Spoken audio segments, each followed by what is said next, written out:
Kejaksaan Negeri Makassar kembali menyampaikan pada teman-teman dan seluruh masyarakat bahwa penyidikan yang dilakukan oleh tim penyidik Kejaksaan Negeri Makassar pada hari ini melaksanakan penetapan tersangka atas penyidikan tindak pidana korupsi pembangunan Gedung South Sulawesi Creative Hub atau SSCH pada Dinas Koperasi dan UMKM Provinsi Sulawesi Selatan tahun 2021. Tersangka keduanya atas nama AWP selaku Wakil Direktur Persero Komoditer CV Inawa Pratama dan 2 DD selaku konsultan pengawas pada proyek tersebut.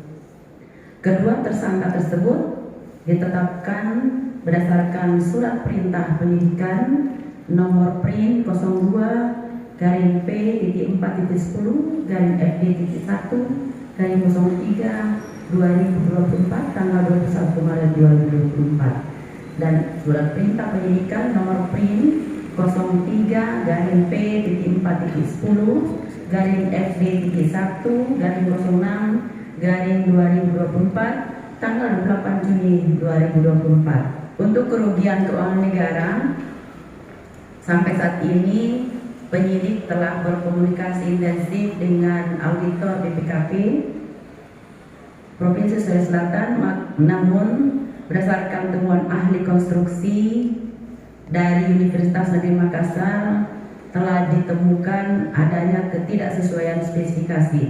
Untuk jumlah kerugian negaranya sendiri masih dihitung oleh auditor, tapi kesepakatan penyidik dengan tim ahli konstruksi dan tim auditor sudah sepakat bahwa ada perbuatan melawan hukum di mana gagal konstruksi dalam pembangunan gedung tersebut, sehingga konkret dari tim auditor itu yang belum keluar, namun berdasarkan hasil uji lab mutu beton yang mana mutu beton yang terpasang sangat jauh dari yang dipersyaratkan di dalam kontrak, sehingga indikasi kerugian keuangan negara diperkirakan sekitar 1 miliar rupiah dari nilai anggaran sebesar 2,7 miliar sekian. Itu perkiraan yang ditemukan oleh tim ahli konstruksi, di mana gagal konstruksi itu mengakibatkan gedung itu sama sekali tidak bisa digunakan.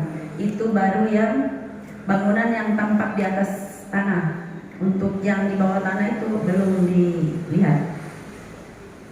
Kemudian kedua tersangka disangka melanggar pasal 2 ayat 1 subsidiar pasal 3 yaitu pasal 18 Undang-Undang Nomor 31 1999 sebagaimana telah diubah dengan Undang-Undang Nomor 20 tahun 2001 tentang pemberantasan tindak pidana korupsi yaitu pasal 55 ayat 1 ke 1 KUH pidana. Untuk kepentingan penyidikan, kedua tersangka dimaksud ditahan untuk 20 hari ke depan sesuai dengan surat perintah penahanan yang baru ditandatangani hari ini.